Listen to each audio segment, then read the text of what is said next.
Howdy, everyone, and welcome to another episode of the New Legend Lounge. And we are here following up our 2025 summer box office predictions that we made way back. It feels like 4 years ago in It's the April. truth. We are excited to be back and follow up with all the nonsense, all the crazy stuff that happened this summer with the box office. It was another crazy summer box office wise.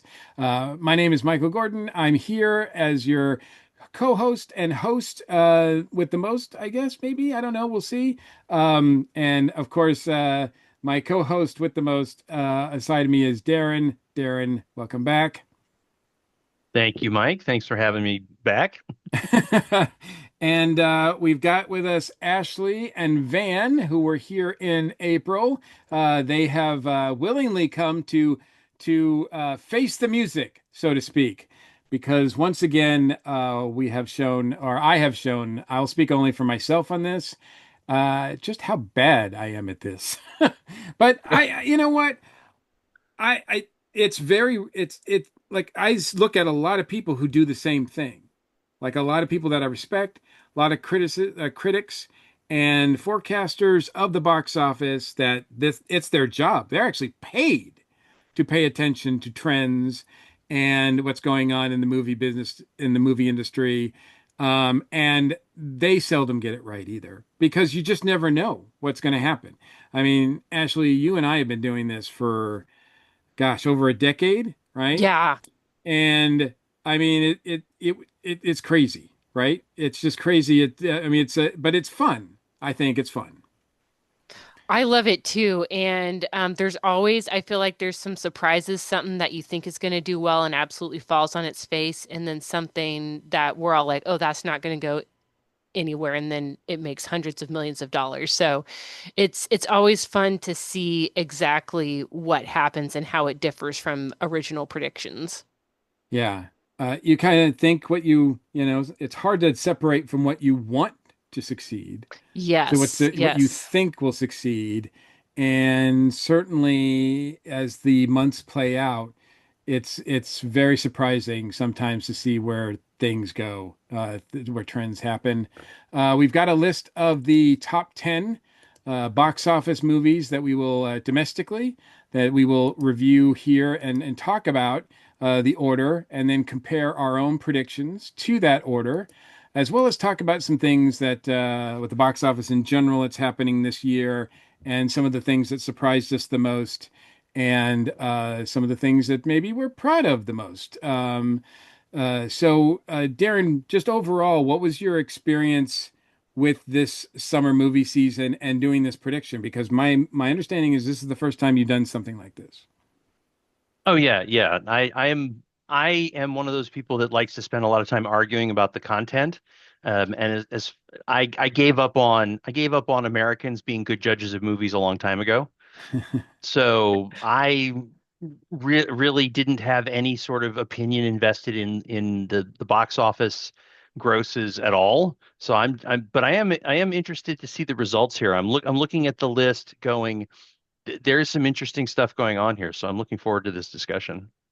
And Van, what do you think about? Because I think we've had you on before, maybe not to do predictions, but I know you are aware and have thoughts about box office and summer movies and movies in general, the movie industry. Anything that you noticed in particular overall this season?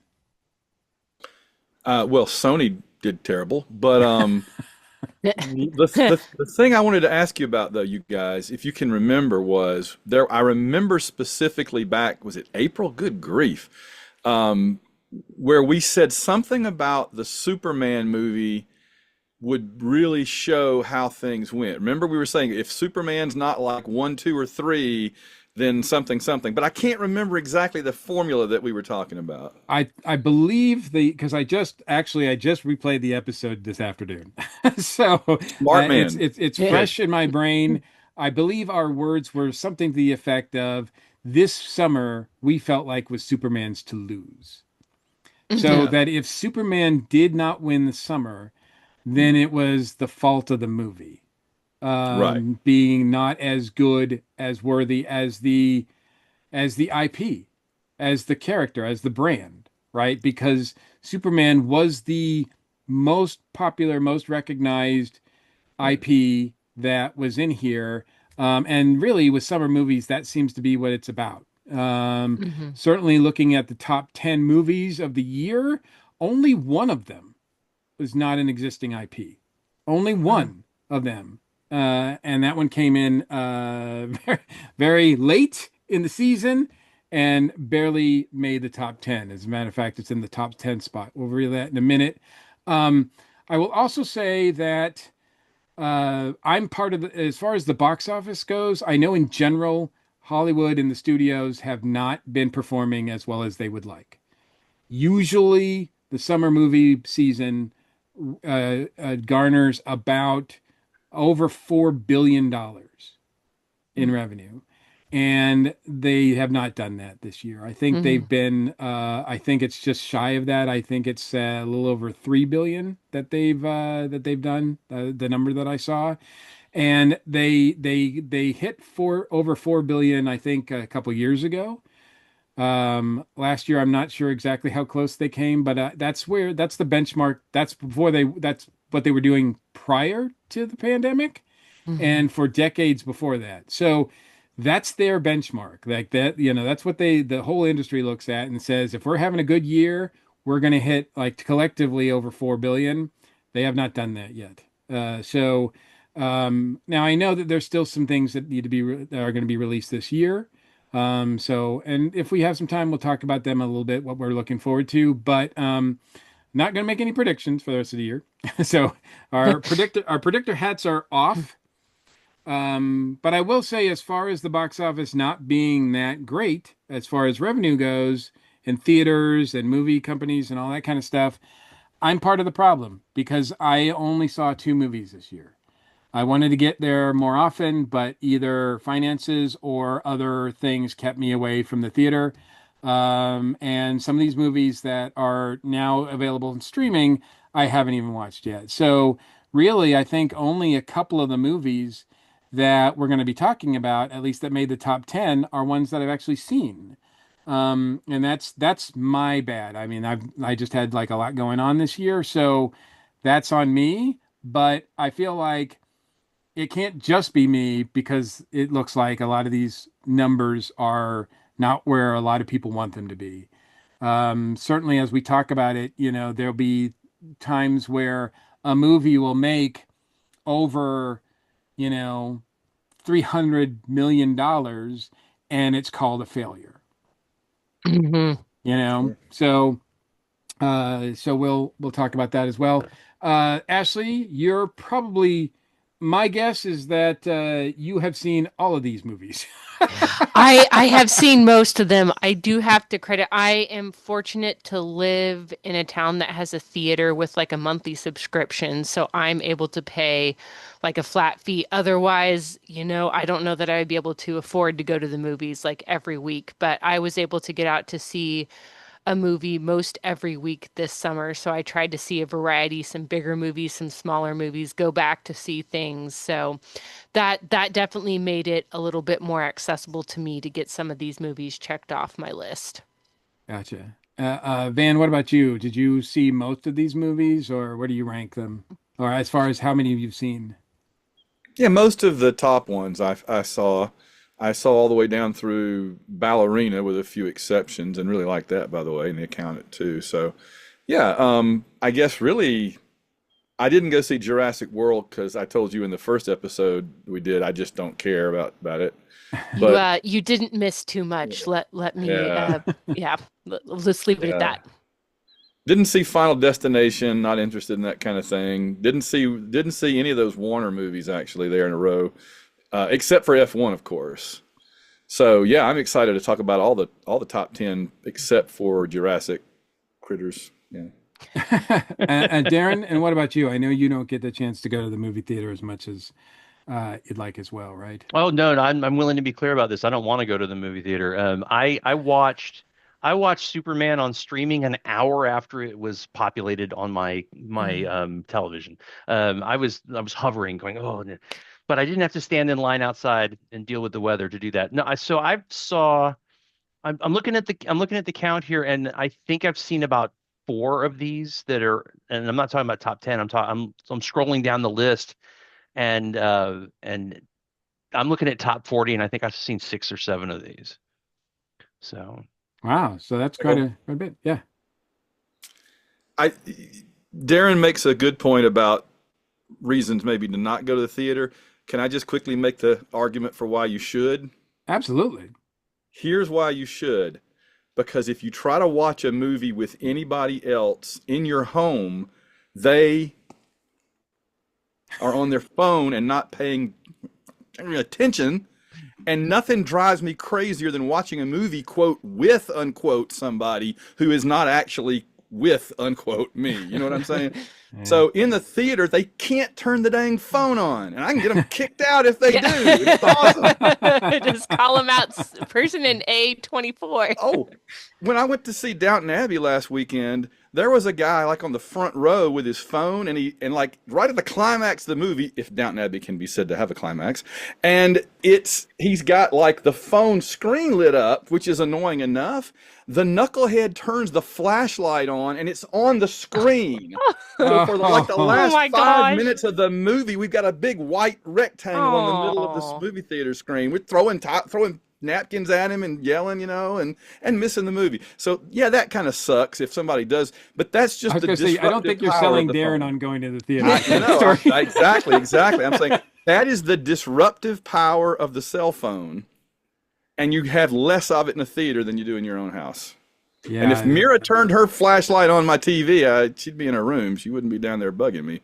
I can tell you that most of these would be ones that I'd be watching by myself anyway, so I don't know if Yeah. it would matter too That's much. fair. But It's I do like the seeing them on the big screen, and a lot of the movies that come out in the summer are really made to be seen on the biggest screen possible with the best sound system, premiere screening, Dolby sound, IMAX screen, et cetera, et cetera, et cetera. So, and I think there was a couple of them we were looking at in particular for this year that would really be enhanced by that experience. So I agree. So, hopefully I will get a chance to see a lot of these at some point. But okay, so and before we start so those people who did go to the theater a lot, did you get any popcorn buckets? I hate popcorn, so no. I Van, I don't think you actually put popcorn in the popcorn buckets. I don't think that's what Oh. they're really for. Like the All new right. like the trendy thing is that every movie has a popcorn bucket. Even Downton Abbey had a popcorn bucket, a I special didn't see that. I kind of want collectible, that one. huh? Dang. Yeah. Dang. I saw the Galactus one, and it was like, what, $100 or some Yeah, ridiculous it's thing? like good grief. yeah, I they didn't pay are that charging. much for my. I've got a Galactus that's this big from Funko, and I didn't pay $40 for it. My gosh. I Yeah. was going to say, Van, I was going to get the Galactus popcorn bucket, but I can't fit it in my car. I think if you can put it in your car, you can then use the commuter lane because you're carrying around Galactus. Yeah. Who's Yeah. gonna pull you over if you've got Galactus in your car? Galactus. Right. Fair. It's his is the will and the way, right? Absolutely. Ashley, any buckets for you? No.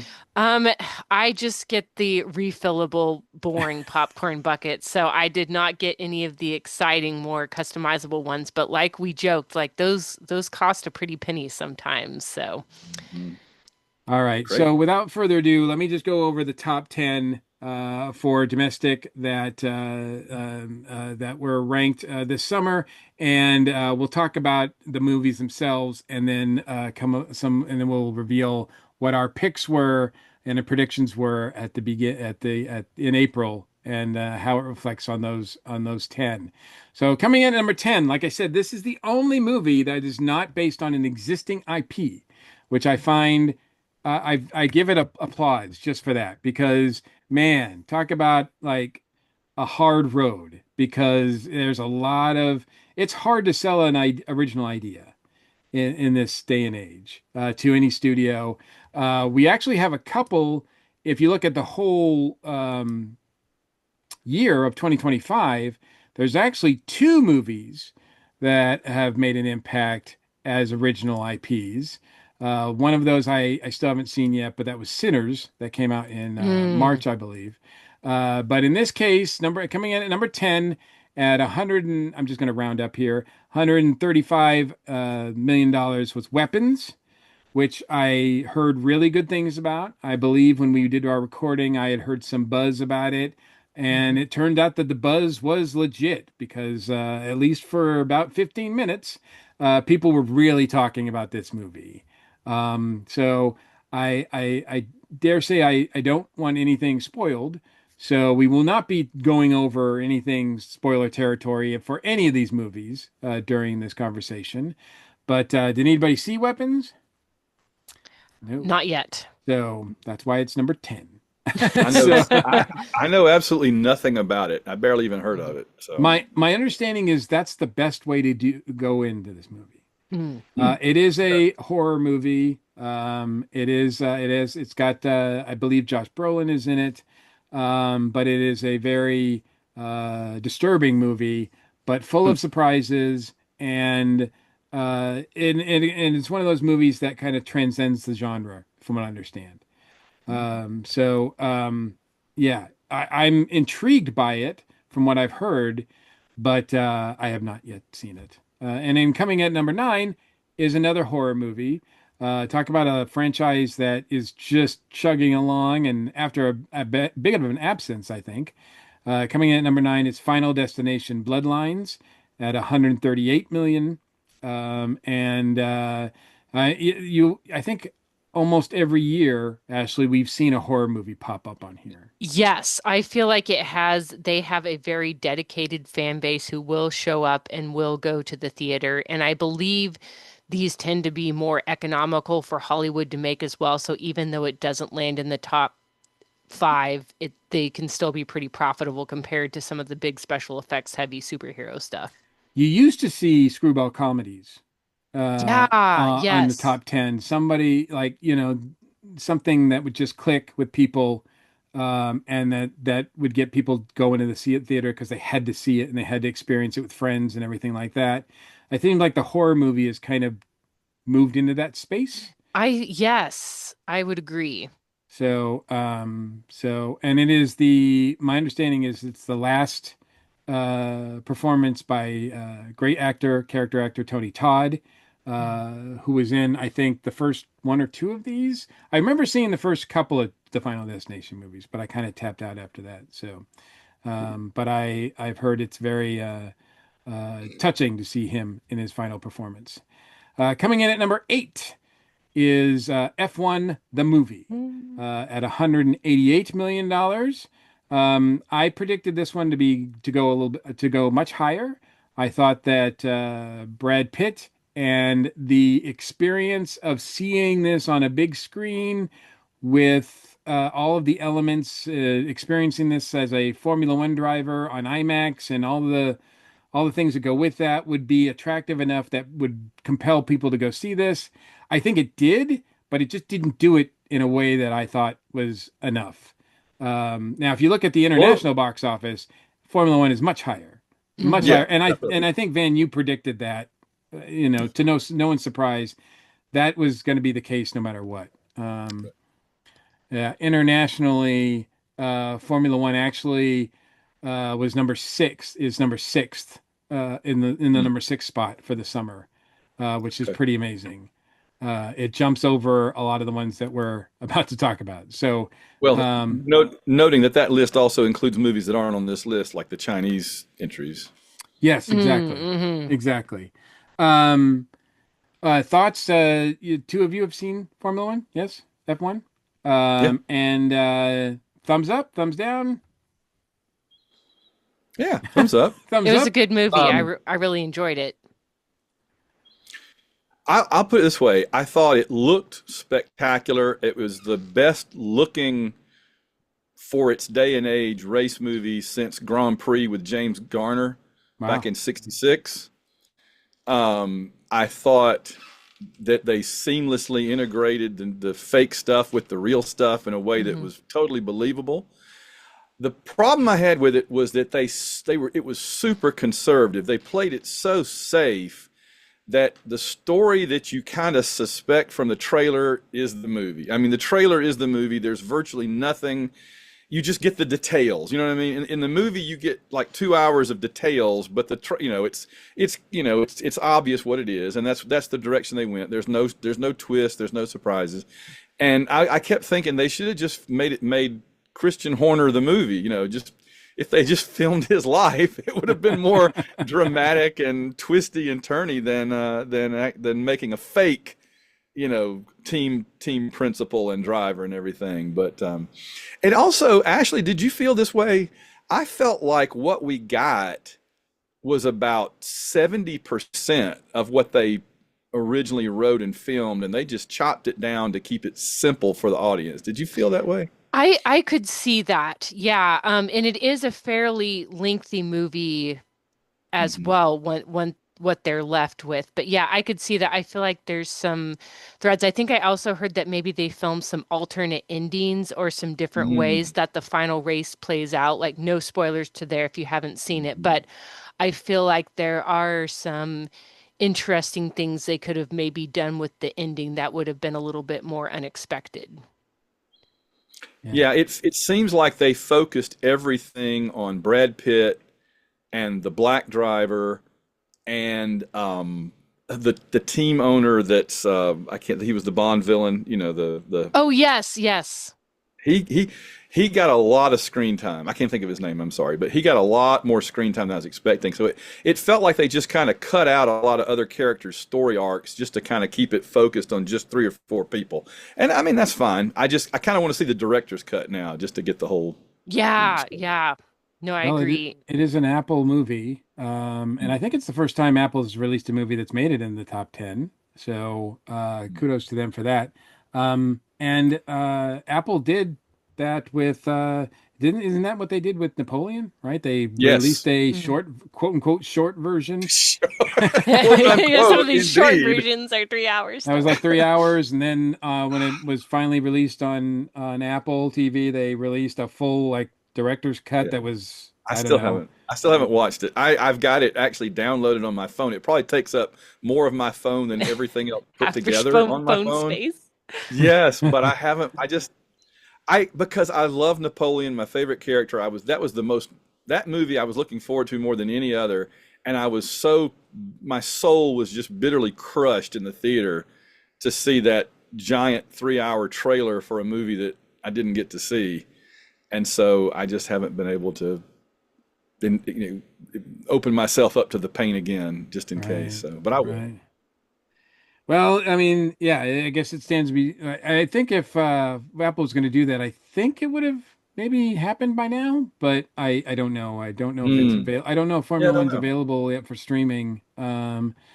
So in any case, I am looking forward to seeing it. But yeah, I kind of figured with the people involved that they weren't going to reinvent the wheel there and tell, so Right. it doesn't surprise me that they tell a basic story. But if even if it's a basic story, if you tell it well, Hmm. then Yeah, it was good. that's a good Hmm. thing. So Yeah. coming in at number 7, we have the first Marvel movie of the summer, which is Thunderbolts at $190 million. Thunderbolts with an asterisk. Um, and I will say that is another one that I have. It's streaming now on Apple on Disney Plus, but I have not yet got a chance to watch it yet.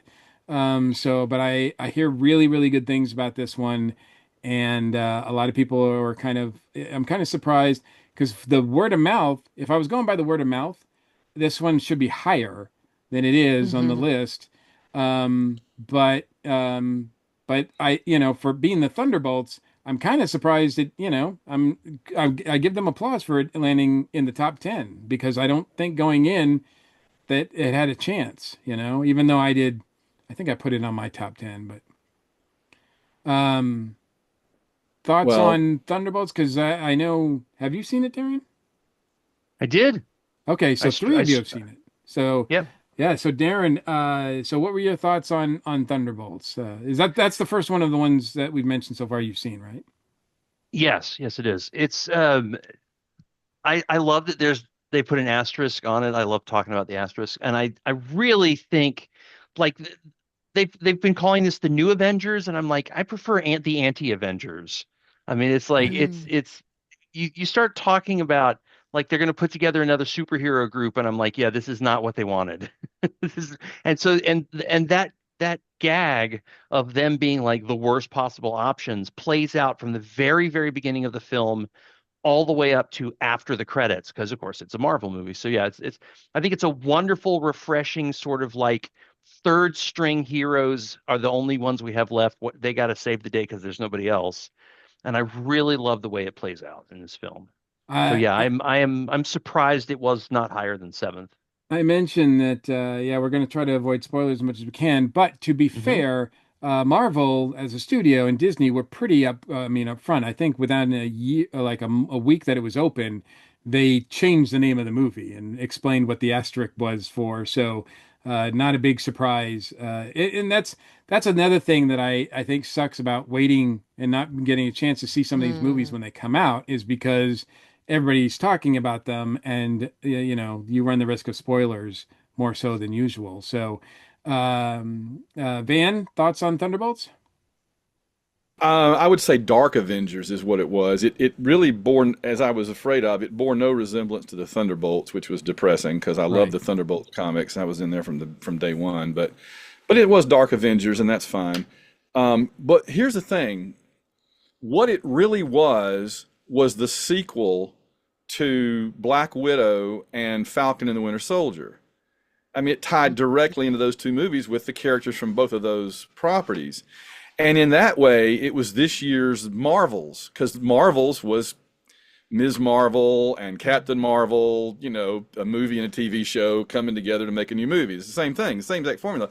So it's kind of like it's one of the last vestiges of Marvel thinking we can bring together stories and plot lines and characters from TV shows and movies we've done a couple of years ago or several years ago, and people will come out and give us $1 billion. And I think we're Hmm. learning that it's time has gone by. I mean, when you realize it's been 17 years since Iron Man. Wow. My daughter was born the year Iron Man came out, and she's a Oh, senior in high school getting ready to oh go to college. man, wow. I know it. So her life has been the MCU. Exactly. And that's a lot of time for Marvel to think and Disney to think that people are just going to patiently wait 5 or 6 years and go, oh, they've done the sequel to Falcon and the Winter Soldier finally, yay! And I'm like, was Julie Louis-Dreyfus in that? Who is she? What? I mean, as big a fan as I am, I'm going. I need like a scorecard, like it's Dune movie. You know, I need a booklet they hand me when I walk in there. Here's where the MCU is at this point. You know, Oh I don't gosh. remember. I've watched a lot of stuff since Hmm. since Falcon and the Winter Soldier. So yeah, I mean, what we got was cool, but it just continues to feel like Marvel taking us for granted and taking a lot for granted. And I think those days are about to come to an end. I think that the whole Downey Jr. coming back as Doctor Doom thing is basically Marvel saying, "All right, we need to just go back to things that we know are going to work, and we can't set up D-list properties for 6 years and then people come flying out to see them. It just and print money, you know." So yeah, I liked it okay, but I just I felt a little insulted by it somehow. I'm not sure. Ashley? Yeah, I really enjoyed the characters and kind of the smaller scale focus in them kind of coming together, forming a sort of dysfunctional found family, kind of like Guardians of the Galaxy, and dealing with some of their personal trauma. But I agree completely. I think that we can't take for granted anymore that people are automatically going to stay up with all the movies are the Marvel shows because I remember like after the weekend a big Marvel movie came out, you go to the office and like everybody had seen it, whether you're into geek culture or not, like that's not necessarily the case anymore. So I think maybe it was just a case of like a lot of people maybe not knowing, like if you haven't seen Disney Plus shows, like you're not like, who are these characters? What's going on here? So I think that probably tied into why the box office wasn't bigger, even though it was a very enjoyable movie for me. And I liked it more than some of the other recent Marvel movies that we've seen. Well, I look forward to checking it out and seeing it for myself. Of course, like I said, some things have been spoiled because the asterisk part of it, as well as, of course, the final end credit scene, simply because it ties into the other Marvel movie that was released this year. So that those things got spoiled. But I do want to Mhm. watch it at some point. So that is on my list. Number But did six. it? What's that? I the end credit scene for Thunderbolts that tied into the other movie. I don't want to give out a spoiler, but did it really tie into the other movie? I mean, Or I more mean, to come, like future yeah. ah, I movie. mean, we'll if see. it did, I must have fallen asleep in that part because I don't. That's another. I guess Mm. that's another conversation. Uh, from but anyway, so coming in at number six, we have Mission Impossible: The Final Reckoning, 197 million dollars. I predicted this was going to be the biggest flop of the summer. Um, and although number six is pretty substantial place to be in a top 10 of the summer, um, I think that they probably wanted to go out bigger than this. I think they spent a lot more money uh, than they have made so far, at least domestically. So I got to feel like they're not happy with the result of this. But yeah, I don't even know. The word of mouth on this one is not great, from what I understand. But I have not seen it, so I will leave it to those who have. Ashley, I know you've seen it, correct? Yes, yeah, I would say generally I enjoyed it and it kind of wraps up some of the previous films. This might be another example of one of those problems where you kind of have to have seen all the movies before it and kind of remember what happens in order to get something out of this movie. Like Mm. you can't just jump into it. It's like, oh yeah, I've seen a couple of these. I can go see it. You kind of have to know like what had happened in all the previous movies. It was also a fairly lengthy movie too. Probably could have been cut down at some points. But generally, I enjoyed it. If you're a fan of the Mission Impossible franchise, I assume they will be making more of these because Hollywood will always be making more of the things that they made before. So So it'd this be nice reckoning to is see not them. so final. Yeah, I don't think that it will really be final. So if their inevitable next one, it would be nice to see them maybe scale it back, kind of similar to maybe what Marvel needs to do too, and make it a little more friendly for people to jump into the franchise or get back on board if you've kind of Yeah. gotten distracted or gotten into other stuff over the years. Van, did you see this one as well? Oh yeah. I'm not a big fan of this series, but I think Ashley, you're probably right. I hadn't thought of it that way, but I did go back and watch the entire series from start to finish, a couple of months before this came out, and that probably did help me a lot because I wouldn't have remembered a lot of stuff. I probably wouldn't have even remembered what happened in part one of this because this is basically Yeah. part two. This is part two. And so, but no, I thought it was great for what it is. Again, I'm not a huge fan, but for what it is, I thought it was great. I had a great time with it. I probably enjoyed it as much as any movie I saw in the theater this year. And I wouldn't have predicted that going in, but it's just fun. Yeah. I did hear that the final sequence is spectacular. One of the most spectacular things that they've done, period. So I'm kind of curious as far as that goes. But Darren, did you check this out? I did not. Okay. Neither did I, and I wasn't in any rush to, but I am curious. I'll probably watch it at some point. But we'll see what can if that continues as far as the franchise goes. If that's enough for them, or if this is a message that Tom, you might want to look for another franchise to milk. Top Gun At this 3. late date. Yeah. Yeah. Aren't they making Top Gun 3 already? So Well, I don't know. Maybe he's going to dig up some more stuff like, Cocktail 2, like or go way back, more risky business. Riskier Uh, business? I was going to say Riskier riskier business. business. There you go. Yeah. Risky business at the old folks home, I guess. All right, so we've got yeah, well, how is it, the tables have turned. Maybe Tom Cruise is now the parent, right? Mm. Mhm. Um, Grandparent, but okay. wow. I didn't feel as old as I did 5 minutes ago. Thanks, Van. I feel older now. Thank you. All right, so now we get into the top five with the number five spot, How to Train Your Dragon at 263 million. I know, Darren, you had some skin in this game, and you must be so delighted to see this one reach the top five mark. Yes, I'm thrilled that they made the money. Maybe they'll spend it on an original story. I had my buddy who I mentioned, I think in the before, who is a huge How to Train Your Dragon fan. She and I were talking about the live action version. She watched it, I did not, and she was talking about how they inserted a couple of new things, and I was like, "Oh, are you trying to talk me into watching it?" And she was like, "Yeah, kind of." I was like, "Okay, so I will probably eventually check this one out." But yes, the people that made this movie being in the top five, making all that money, I'm very happy for them. I'm just hoping that that will then allow Hollywood to sort of open that door a little bit wider so we can get some new stories and some different Hmm. stories on the big Yeah. screen. Ashley, did you see this one as well?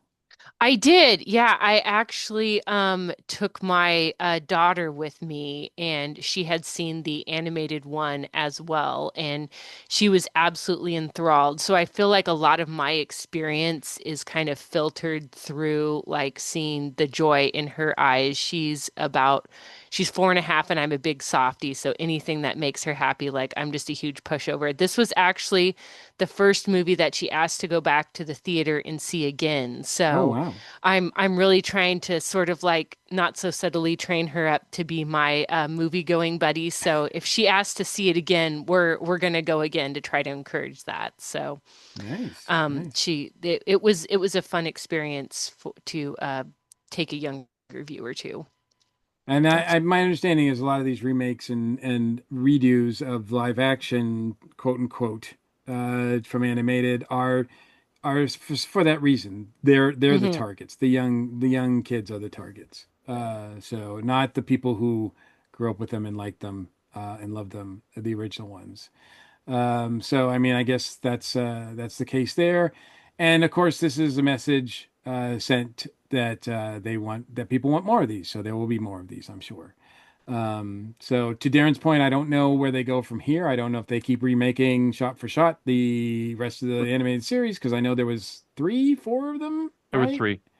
So my understanding is the other ones are not as good. So I don't know if you want to remake them shot for shot. Maybe you do want to make some changes. I don't know. But in any case, I don't know the series, so we'll see.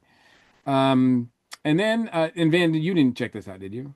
Not on your radar? I saw the second animated one randomly, but that's all. Oh So man. I had no idea what was going on. No, no, you wouldn't. So then coming at appropriately enough the number four spot, and I think we all predicted that the number four spot was a good spot for this movie, Mhm. is the Fantastic Four, and that was at 266 million.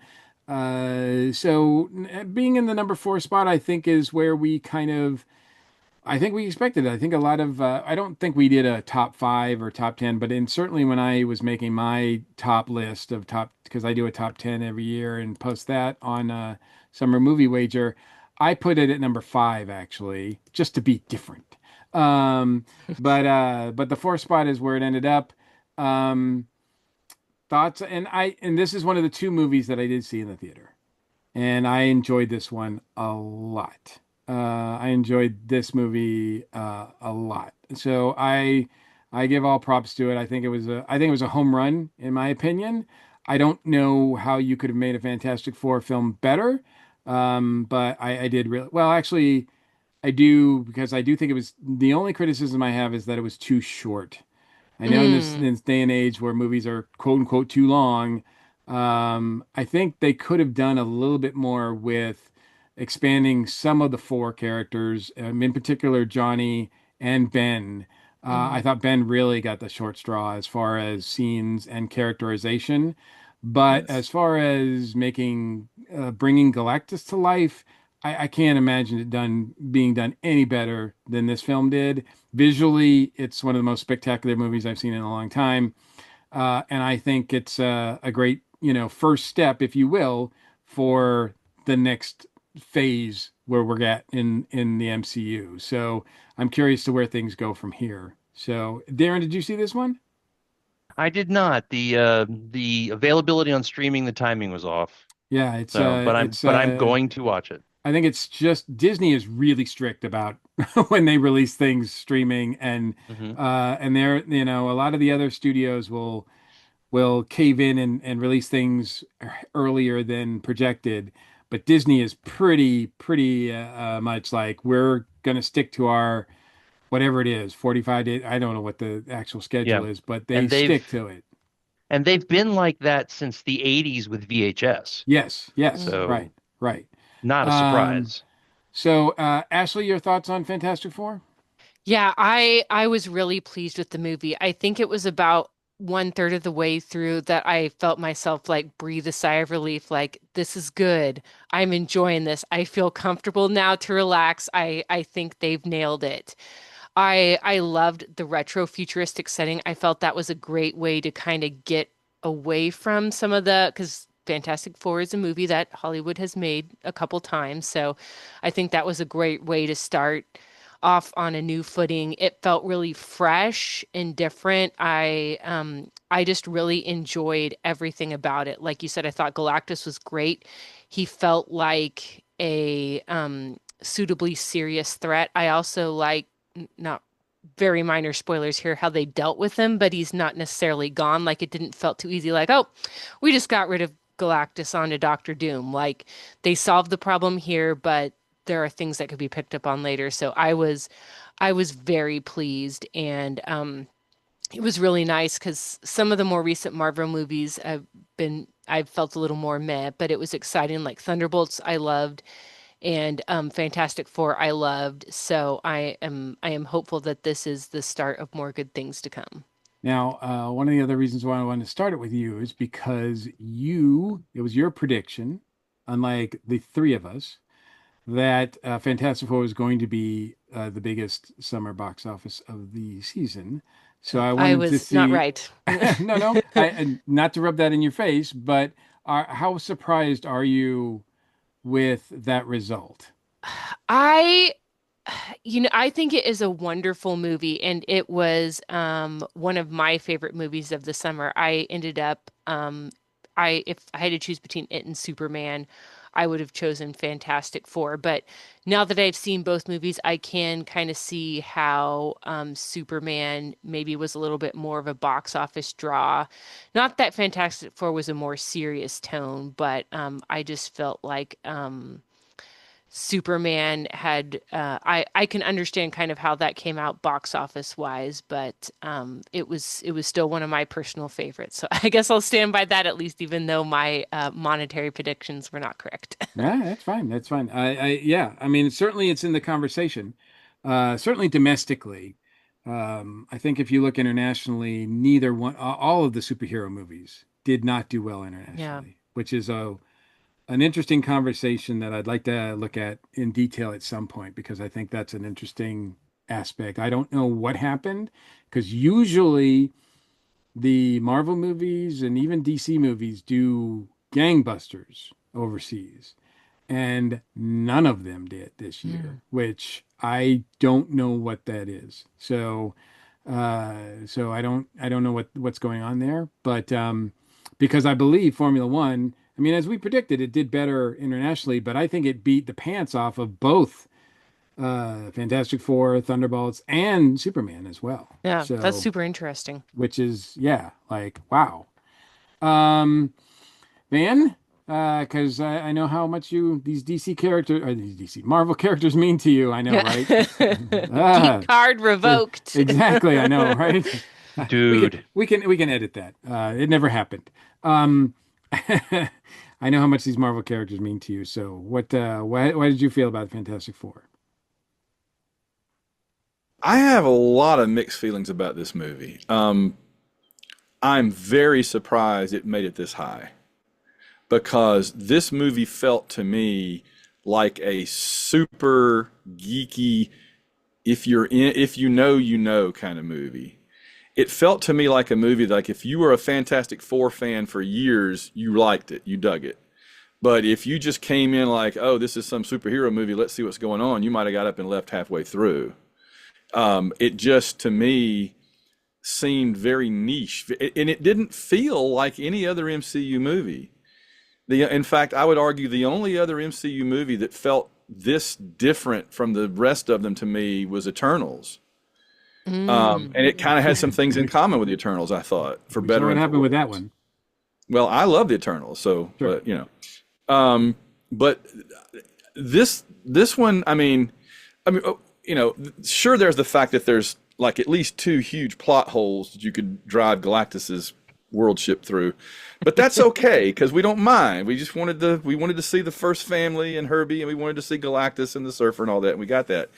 Um, but this was the Sue Richards movie, and I think that's part of why you don't get as much of the thing.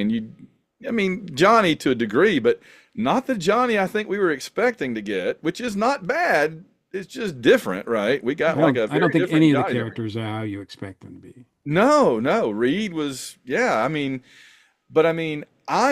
I am there for Sue being the most powerful and the most important member. She always has been, and I'm totally on board with that. But again, I don't know that a general audience was there for that. I think that that Mm. was something that kind of caught people flat-footed, thinking, wait, because it was very much a movie about motherhood Hmm. and about taking care of your loved ones, whether it be a little baby or the entire world, right? It was about taking care of those you care about at any cost. And so the mother of the team is the one that stepped forward and kind of did the heavy lifting in this.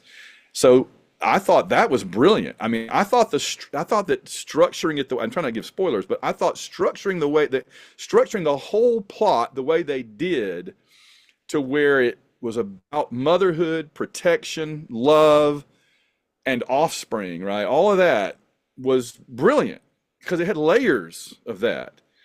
But it wasn't a standard MCU movie. I don't think it was even in the MCU, right? And we can talk about that. But I mean, so Not technically, no.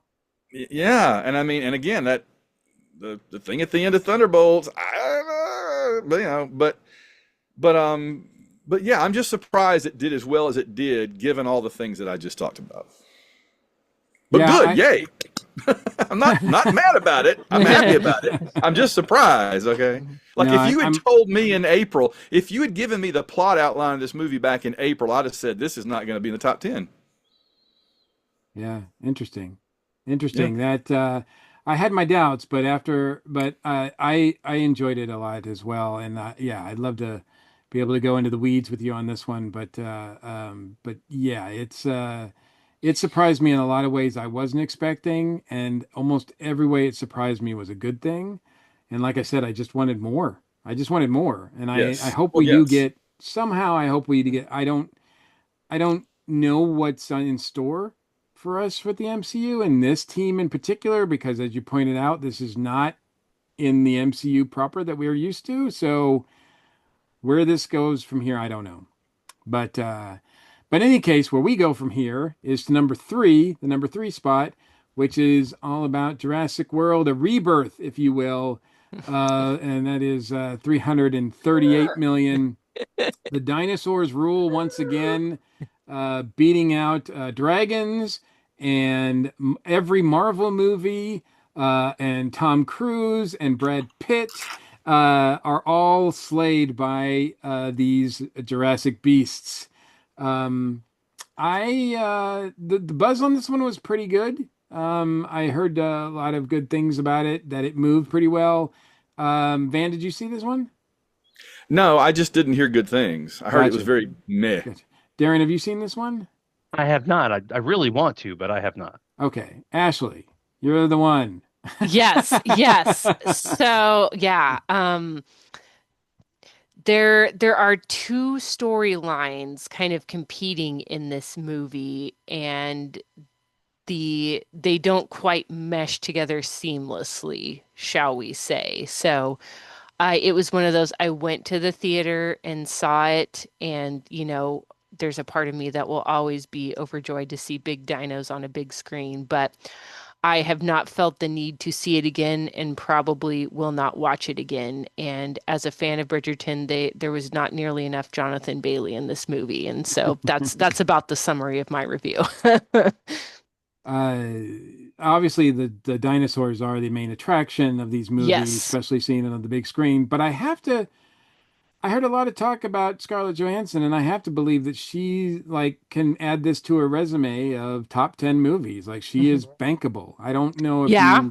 if you take out the dinosaurs, can she sustain a top 10 movie by herself? I don't know if that's, I would like to see a good movie, because I know she starred in other movies, but I would like to see that play out in some ways. But I think it was definitely a win for her. Yes. Yeah. Career-wise, for sure. Yeah. And I don't think that one is available streaming yet. I don't think that one's gotten there yet. I'm not sure, but in any case. Okay, so in the number two spot, three dudes here. We all predicted that this was the summer of Superman. This was Superman's Summer to Lose. Coming in second, while I don't think Clark Kent would say that that's a loss, I think DC would consider it maybe not quite the win that they were hoping for. So, and the way that James Gunn wants to really kind of launch the DCU, if you will. I don't know if it's got a name, if his cinematic universe has an easy name yet, but obviously this is the first of. I mean, there's other things that have been done there, but and continues because Peacemaker is being done, is airing. I think yeah, this right now. But I will say that I enjoyed Superman. James Gunn Superman was enjoyable to me. I liked a lot of things about it. I gave it pretty high marks overall. I think it's a solid movie.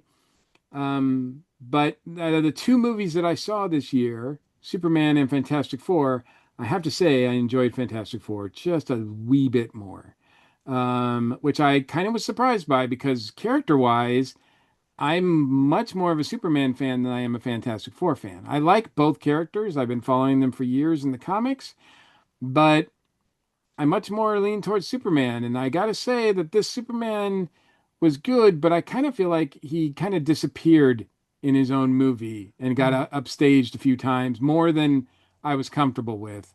And I understand that James Gunn is building a new universe here, but I think he did so at the expense of his lead guy, um, a little bit. So, Darren, have you seen Superman yet?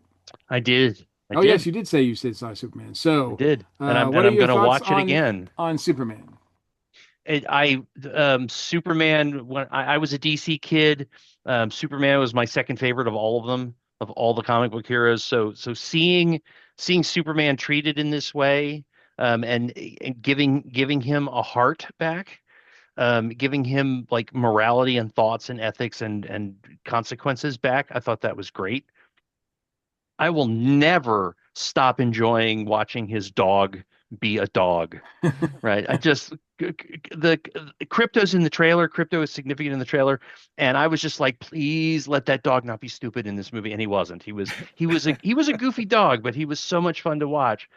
The I'm like I lost track of the number of things that were inserted into this movie to sort of remind us that there were 150 other comic book titles besides Superman. I was sitting there going, I'm familiar with Green Lantern, but that wasn't my Green Lantern. I'm familiar with this character, but that wasn't my preferred version of that character. So it was interesting to see how Gunn and his folks picked from the DC comics in various different ways and combined it in some interesting ways. And final thought on this: oh my gosh, the haircut. And that's all I'm going to say for now. But that was accurate though, right? To that character, Yes, it to was. That's yeah. So, Ashley, what did you feel about Superman? Yeah. I would say overall, I enjoyed it. I felt like there was a lot of pressure and expectations riding on this one. So I felt like I was almost more caught up in like, oh, what's going to happen with the DC cinematic universe? How is this going to be? What are they going to introduce? That I wasn't able to just like fully relax and enjoy the movie. So I would like to see it again to kind of fully give my opinion a chance to kind of coalesce. I haven't gotten a chance to watch it again, but I would really like to see it again and kind of see what else is planned. I'm really excited for the Supergirl movie. Actually, I really enjoy that actress when she was in House of the Dragon, and I'm kind of excited to see what she'll do in this superhero universe. So yeah, I enjoyed it. I kind of agree with the comment that I sometimes felt like there was almost so much going on that Superman kind of got a little bit lost, and I wish it would have focused a little bit more on him and Lois. But I think there's a lot of great material there to launch off from in this fresh start. Man, This is the only one I saw in the theater twice. wow. My daughter and I went and saw it when it opened, and then about a week later, she's like, "You want to go see Superman again?" And I was like, "Wow!" When she wants to go see something in the theater again with me, I'm like, "Heck yeah, let's go!" Hmm. So, and because she's kind of getting into DC a little bit now in her old age, she's a big night. What's his name? Robin, Oh, Nightwing, Nightwing. big fan. Mm, Yeah, Van's so like, cool. she's where did on to I go that. as a Marvel guy? You must be like, where did I go Uh, wrong? I I know, know I know. it's Yeah, so sad. kids. What are you gonna do? But I know I agree with what y'all are saying. I really enjoyed it. I'm not a big DC guy, um, and Batman's so overdone that I just barely can stand it. But Superman is still pretty cool to me. I'm still waiting on Legion of Superheroes and Hawkman. Those are the ones I really like. But Superman, I mean, I honestly, the supporting heroes were more interesting than him. I felt like they gave him kind of short shrift. He and Lois had a couple of good scenes, but just didn't feel like they had as many together. They were doing stuff separately a lot of the time, and it Mhm. never felt like Lois and Clark, as they say. I loved Mr. Terrific, Mm. the guy from For All Mankind. I kept looking at him going, I know that guy. I know that guy. I was Yeah. like, oh, that's Elon. That's Elon Musk from For All Mankind. It took me a while to get it, but he was great. That character was fantastic Hmm. and or Yeah. terrific, I Yeah. guess I should say. And Yeah, Hawk Fantastic Girl, was another movie. exactly. Yeah. Hawk Girl was the zombie hunter girl from Last of Us. That took me by surprise. Then of course Nathan Fillion as what John Stewart. Um, Guy Gardner. Guy Gardner, of course. I get my DC characters mixed up sometimes. Yeah, Guy Gardner, of course. But I don't know. I mean, the thing that really put me off was Crypto was awesome. I was there for Crypto both times. That was the main draw. It's about time we finally got him. But the thing that put me off was Lex Luthor. I like that actor okay, and he makes a good villain. But God, he was just a lot. You know what I mean? I needed to take Tylenol or Advil every time he came on the screen because he's just like da, da, da, da, da, da, da, da, da, da, and I'm just like, oh my head, shut up, shut up.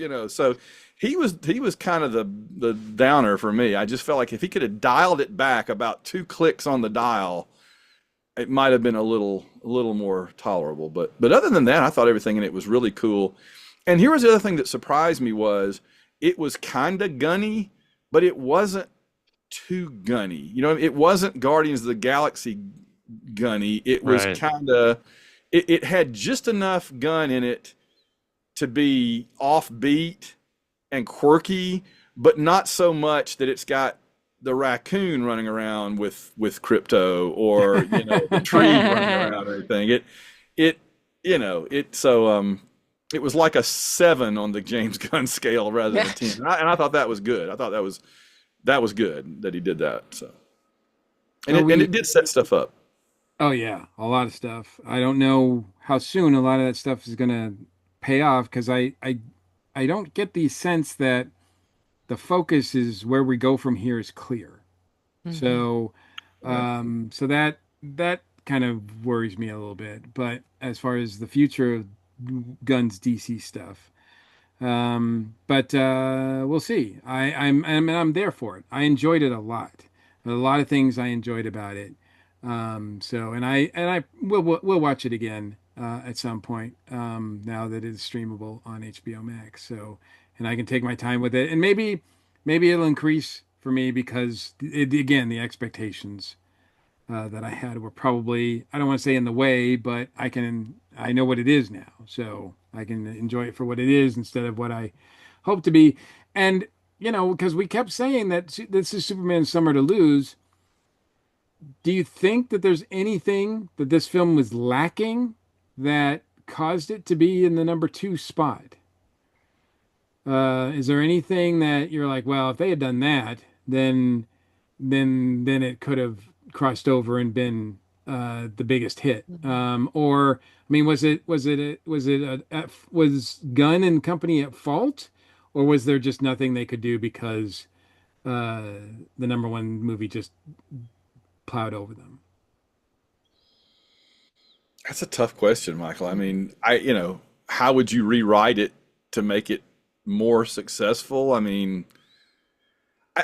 have this overwhelming sense from a lot of big movies these days that you can see where the committee sat down with the script and said, let's connect A, B, C, D, E, and F and get this in and get this in and make everything connect and all that. And at some point, the seams start to show. You know what I mean? Like, okay, yeah, you went from A, B, C, D, E, F. You connected all the plot points. There's no whatever. But it felt like artificial almost. And this is far from the only movie that does that. A lot of them, you get this sense that they're just trying to connect all the dots and bring it home safe at the end, so these movies just don't take many chances, it seems like. And that's to me was a part of the problem. But you're also, and Van, I agree with you about all that, but also you're looking at, I got done watching that and I went, wow, that was a great prologue. Because like you could just feel them building up to something from a future movie or for a future movie. Like the idea of the DCU, I'm totally down for it. I want to see the DCU. I want to see 10 movies, in this same sort of tone and vibe and color. But I'm just sitting there going, okay, so they've set us up for the next movie. I'm like, guys, you got to do this movie. Right. So I love this movie. I thought it was great. I'm going to watch it, 3 more times probably. But it did feel like they were sort of leading up to something. And then they went, okay, but that's later. Which is interesting because this is the first new Superman movie, I guess, that didn't try to start from the beginning again. Just like the first of the new Spider-Man movies kind of started with him already being Spider-Man. And that just let me say this quickly because this is the thing that's on my mind. That blows my mind. I think it's a very smart thing that both Marvel and DC have done. The biggest Marvel character and the biggest DC character both got new movie series that started when they were already in action. We didn't get the origin story, and that surprised me. I mean, they both felt like, well, everybody knows the origin story. We don't have to do it again. But the origin story is the thing Hollywood loves to do best with superheroes, right? Because I've always said there's 2 superhero stories: the origin story and then they fought this guy story. Yeah, that's it, right? Yep. And you can do 20, and then they fought this guy stories. But there's only one origin story, and man, Hollywood loves to go back and redo it and redo it and redo it. So it surprised me that they didn't do it with Spider-Man, Tom Holland, or with this Superman. I'm glad they didn't. But isn't that interesting what you were saying, Darren, that even though this is like not the beginning, it felt like the beginning in a way, prologue. I like it's kind of contradictory, but I think you're right. Well, I think Fantastic Four did that as well. They didn't retell the origin story either. They just said, they gave a little thing at the beginning saying, here's how we got here. Now, whether you've seen all the other iterations or not, here's a brief thing of who we are, but that's not the story that we're telling. Which I do find refreshing as well. Yes, because nobody wants to see another origin. And Van, you reminded me of something. How many things happened in the Superman movie, either off camera or way in the background? And they actually lampshaded this at one point where Lois goes, "Shouldn't you be?" And Superman goes, "Nah, they got it." There's that one scene that was that was mind blowing in that I've never seen a movie do that before. Where they just totally went any kind of movie. Yes, but they didn't just give you a couple of frames and a little bit of reference. They left it going on in the background the whole time, like a screensaver. This is the world. Yeah, this is the world we're living in this metropolis. That these things happen out the window, and you're just like, oh, there's a thing going on out there. Okay, it's all good. Yeah. But Yeah, they got the it. fact that it's Superman as well, I mean, yes, the Mhm. character is going through something that normally he would be compelled to go help, but he's also has the power set where he can monitor the situation, and if it gets to a point where he needs to go, he'll go. Yeah. But it hasn't got to that point. He's like, oh, they got it. So Yeah. What's I don't need to go and help, and because I'm dealing with something myself. Yeah. what's the point of having any other superhero in the world if you have Superman, right? Unless he lets somebody else do something every now Yeah, and then. you guys Yeah, have a turn. I mean, Yes. that's the point of having other heroes is because he's got to take a break at some point, right? Yeah. Yeah.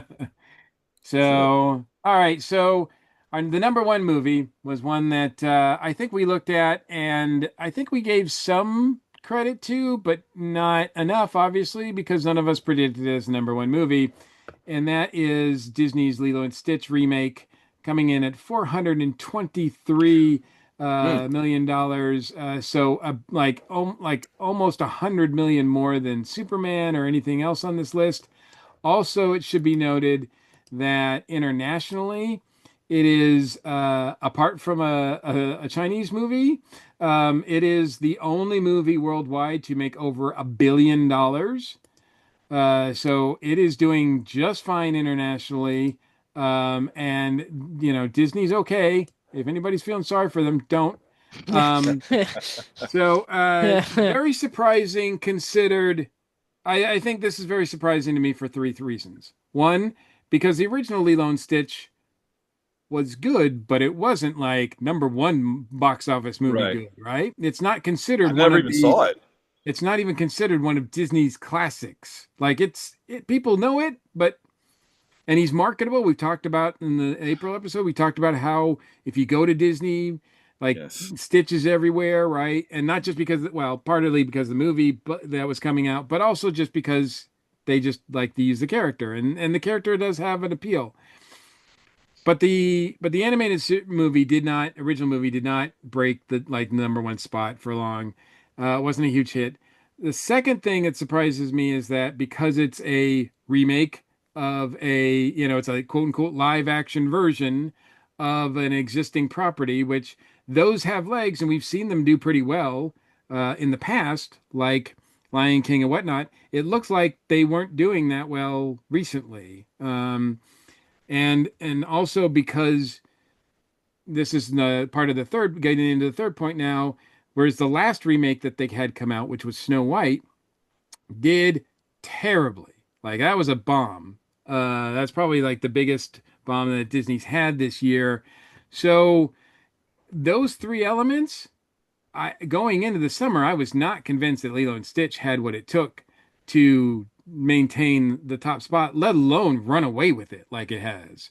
I haven't seen it. I've seen the original animated version, but I haven't seen this version of it yet. And I don't think it's available yet because Disney. But um, yeah. Did you see it, Ashley? Yeah, I ended up I took my daughter to see it, and I wish I had some like insightful commentary to offer as to why it is the number one, but this did catch me off guard as well. The popularity of I feel like the animated movie really has a cult following, and again with like the merch and the kids love Stitch. So that's what, if I had to guess, I'm thinking that's what's driving it. Maybe parents of young kids have nostalgia for watching this movie on like the Disney Channel or on VHS or rerun stuff like that, and then thought like, oh, we'll take our kids. Our kids love Stitch. So that's kind of what I would guess, but as for why this one outpaced How to Train Your Dragon, I have no answers. So sometimes the box office is a strange and mysterious thing. Yeah. Van, did you see this? Yeah, in fact, my whole family went, so that's a nice little chunk of that 423 Yeah, million dollars right yes, there. the truth Just there. I'm like, from my man, you must have a paycheck. big family. But no, we really it's funny. I agree with you completely. I've been going to Disney World since 1999. That's the first time I ever got to go. And I had never seen the animated version until a couple of years ago. And but I would see Stitch everywhere. In fact, Hmm. much bigger Disney movies don't have nearly the merchandise that movie has around the park. I mean, you don't Yeah, see yeah, Little Mermaid toys everywhere compared to Stitch. Stitch is freaking, you can't turn around without tripping over yeah. Stitch in that park. And so I kept thinking, well, gosh, I sure missed out on some big movie because clearly he was huge. But I did see the animated movie like a few months before this one came out, and I liked it okay.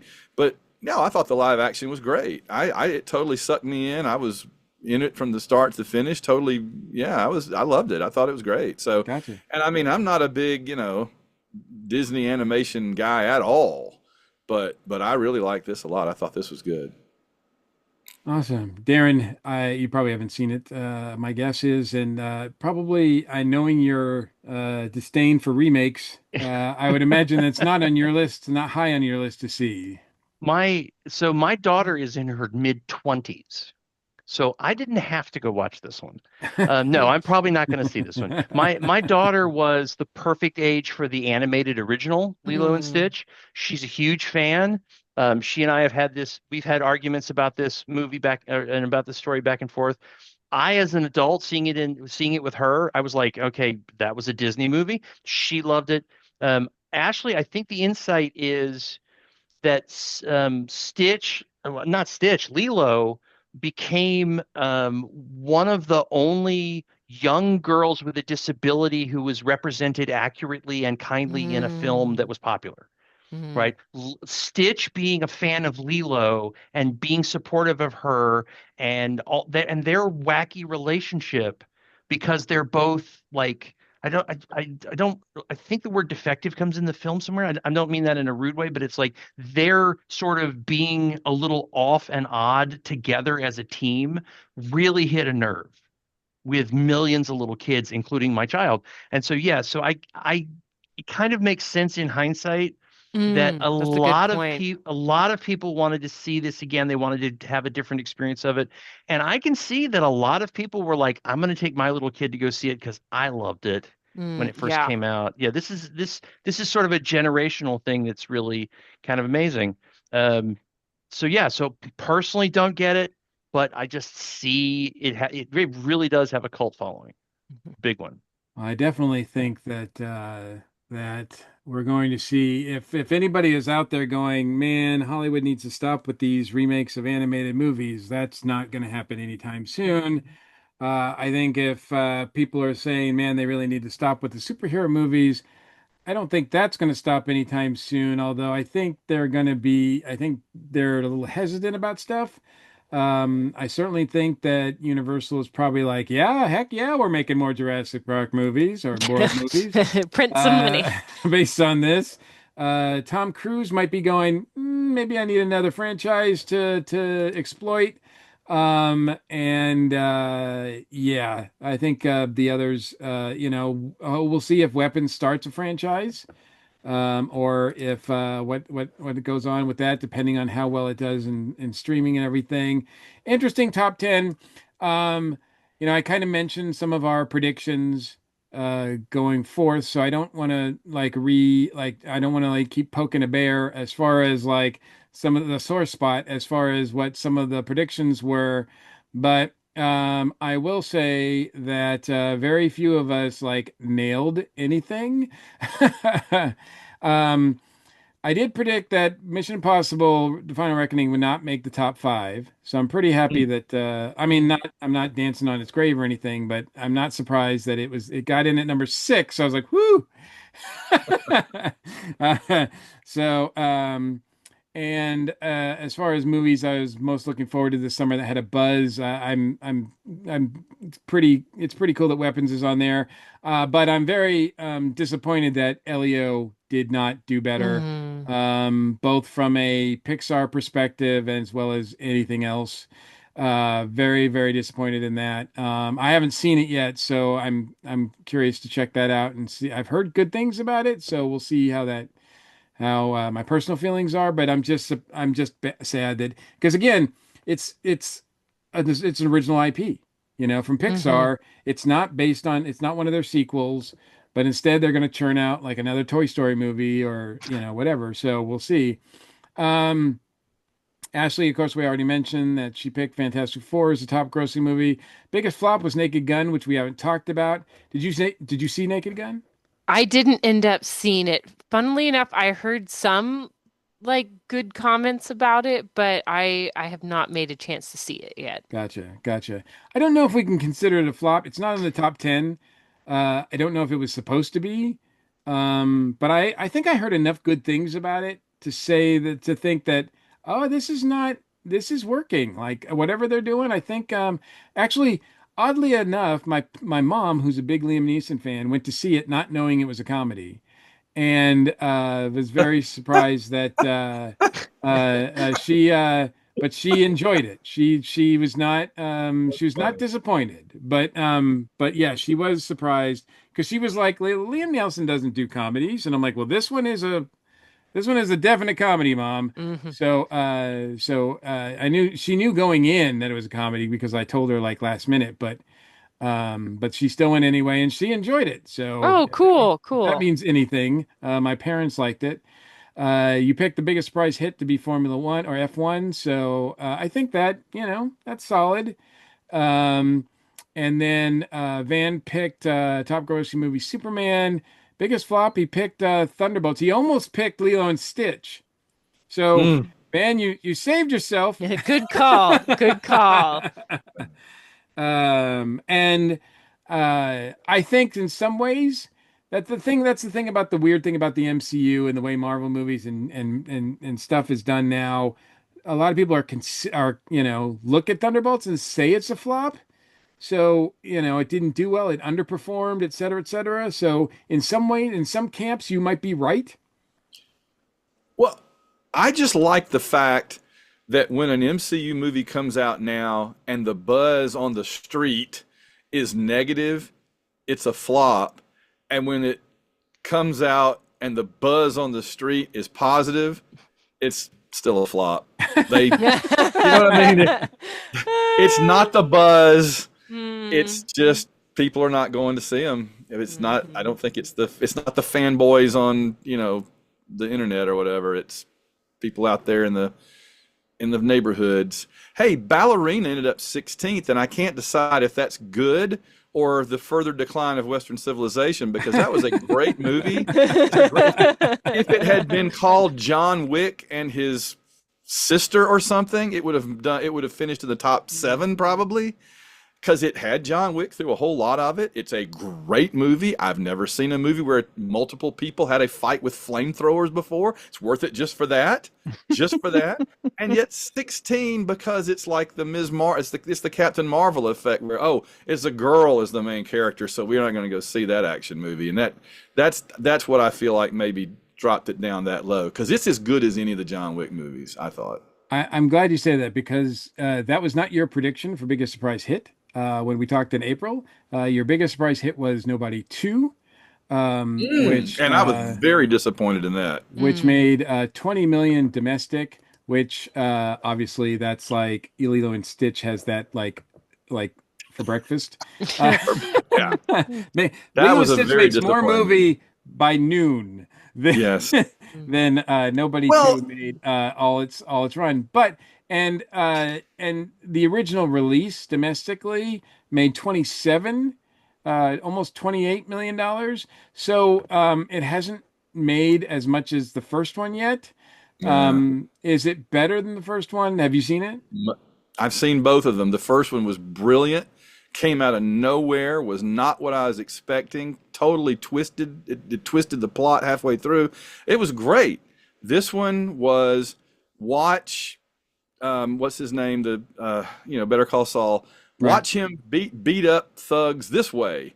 Okay, now watch him beat up thugs with a corkscrew. Now watch him do it with a Hmm. baseball bat for an hour and a half. You know what I mean? It's that it got rid of all the cleverness, all the character stuff, and it's just a cartoon of Hmm. of him, Bob Odenkirk, beating up thugs that you wouldn't think he could because he's trained to. That's the whole thing, Gotcha. and he drags his family along this time. So it just there was nothing original about it. There were no twists, and it just was very disappointing. Gotcha. So, well, that's unfortunate. So, see Ballerina instead. That's what you're saying. Yes. I Oh, think it's the Ballerina was same. I think great. it's the same team. I think same producing Mm, team makes those wow. movies because nobody I think is done by the John Wick team. So, Mm. um, the as far as daring goes, top grossing movie was Superman. Biggest flop was a tie of How to Train Your Dragon and Lilo and Stitch. Obviously, that didn't work out well for you, but I will say, like, is this trend of remaking these movies the fact that they're not going anywhere? Is that irksome? I No, I really don't think so. I think we've established through, you were talking about Snow White and a bunch of other remakes. I think we've established that it is becoming its own subgenre, and it comes down to, Mm. is it a good movie, even though it is a removie? Like I think that you can do this well. I've always said, where are all of the shelved stories? Hollywood is constantly shelving stories on purpose. Let's get those really awesome stories out. Let's get new stories, new stories. So it's yeah, I'm a little bugged by, but Hollywood's been doing that for what, Mm. 80 years, 90 years? This is Almost not a their new entire trend. existence. Yeah. Yeah, something like that. I do want to point out really quickly that I am actually shocked at how poorly Minecraft did on this list, because Minecraft it's the most popular video game ever, or it's the best selling video game ever. And I figured that with all the millions of rabid fans, that this would have been better than 19th on this Well, list. it's 19th for the summer, but for the year, it's the number one movie. It's even Really? domestically, it's even above Lilo and Stitch. Oh Now, wow, no, that's interesting. For the now year. Okay. it's barely above Lilo. Like Lilo and Stitch will probably, by the time this show is released, Lilo and Stitch will probably overtake it. Because it's neck and neck. Minecraft is at 423 million 949,000, and Lilo and Stitch is 423 million 772. Like so, yeah. So it's about to, but Minecraft hasn't done and international. That's domestically and internationally. Lilo and Stitch has killed it. Minecraft movie is the third biggest movie internationally, almost reaching a billion. I don't think they're quite going to get it because I think it's pretty much done now. But it went 957, Mm. 958 million dollars. So not quite at a billion, but yeah. So in Minecraft, don't feel sorry for Minecraft. They're doing just fine. Okay. But Good. I did want to also bring out real quick because I know we got to wrap this up. But the two things that you guys referenced about movies that you're most looking forward to or biggest surprise hit. Darren picked for his biggest surprise hit Monty Python and the Holy Grail when its re-release 50th anniversary, and Van picked movies most looking forward to seeing this summer was the re-release of Kingdom in Heaven. So it made me look Mm. into the top re-releases of the summer, Hmm. and which is a very interesting list. Now, unfortunately, Monty Python does not show up on this list because it hasn't officially been re-released. In fact, I think it was only shown at some local theaters. Some local theaters were presenting it, and so that doesn't count as an official like Ah, nationwide release. I do understand that John Cleese is currently touring with it for its 50th anniversary, where he's going to be showing it and answering questions either before or after or doing a presentation. So that should be fun. But as far as other re-releases movies, this was kind of a decent year. Um, Anybody off the top of their head guess what the top re-release movie of the summer was? Jaws? Jaws. Jaws, Oh, yes. oh, For its yeah. 50th anniversary, they re-released Jaws, and it did nearly $12 million. Oh, that's cool. So, which for re-release terms, that's huge. Hmm. And I believe that the weekend that it was released, which was Labor Day weekend, it was number two on the top like releases that weekend. Cool. Like the like yeah, so the like so it yeah, like here's a movie that's 50 years old that's hanging with the rest of them. Like it's just going, I can do that. Great Um, movie. The next one underneath that, we like Jaws at 50 is 12 million, and then we go space bar, space bar, space bar, like way down.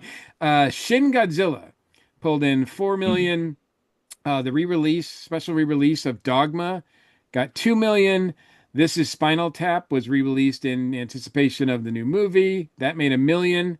And a re-release of Brokeback Mountain it made just under that, just about 1 million as well. So those were the top 5 re-releases. In case you're wondering, Van, Kingdom of Heaven made $129,000.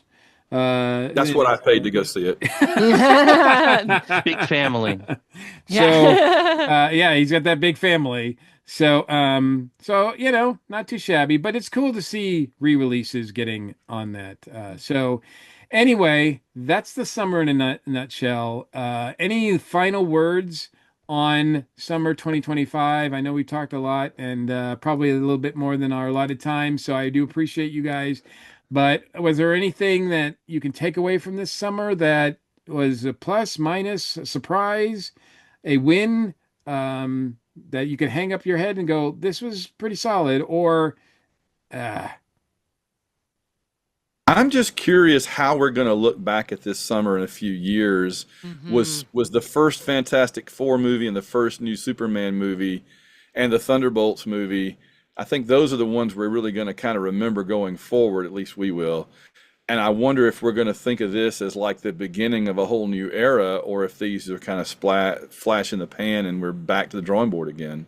I'm good curious point. to see. Especially since this is the first time in a long time that DC has come up on top of Marvel. Yes. Yeah. So Yep. that doesn't usually happen, and for that, James Gunn is probably considering it a win.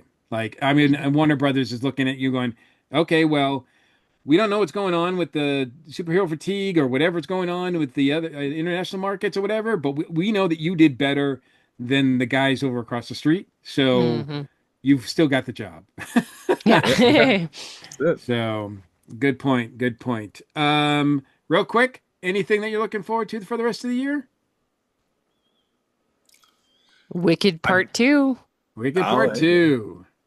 I just saw The Long Walk, pretty good. So, Hmm. Yeah, and Downton Abbey. So those are two good fall movies to Yes. go check Yep. out. They were fun. I actually do have plans to see Downton Abbey this Saturday, so I knew I you will would. be I knew you going. would. I will be going to see that as well. Look, October and November are for me big. I'm looking forward to, and I will be at the theater. It is my curse and just to really really love this franchise, which has not made any really great movies, which is Tron. This could be it. Yeah. I I love the aesthetic of Tron. I am excited by Tron, but I know that the movie is probably not going to be a winner. But yet I am compelled to go with high expectations and with bells on. And I love that Power of franchise. Tron compels you. The So, power of Tron compels. Tells you. so somebody has written it into my code, I think. Yes. That Ba-doom-tsh. Yeah. And I'm also really excited to see The Running Man and Predator Badlands, which both open Yes. the first weekend of Hmm. November. So I'm really excited. They're going to be fighting each other. So I don't know if that's really great for. Maybe we can do a Barbenheimer thing where we get like Yeah. Predator Running Man kind of Running running Predator. Predator. I don't know Yeah. Running how. Prey? Yeah. There you go. There you go. So, Predator.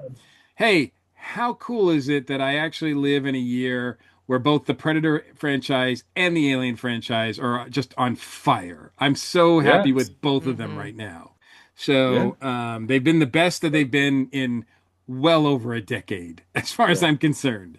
So, Absolutely good correct. stuff. All right. So, as we wrap up, Van, Alan, Plexico, thank you so much for joining us for these 2 episodes. Where can people find you?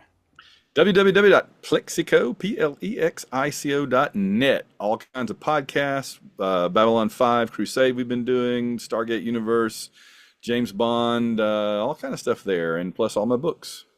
Awesome, awesome. We'll definitely check those out. And if you, yes, if you're able, because they are worthy of it. So, and Ashley, anything you want to promote?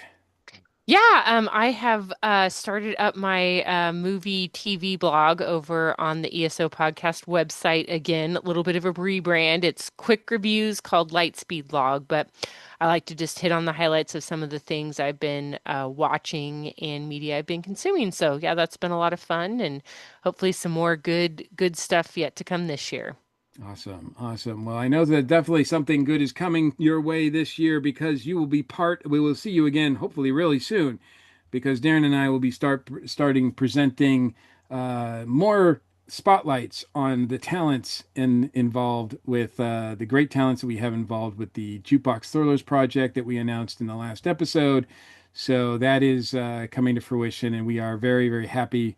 Thank you for your contribution to that, and we look forward to talking to you more about that and the upcoming release of those two volumes, which we're really excited about. So. Anything you want to promote, Darren, other than that? No, I think you covered it.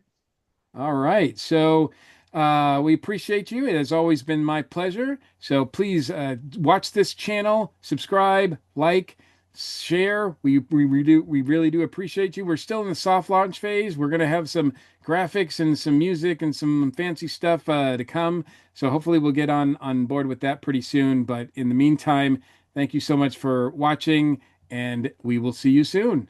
Take care.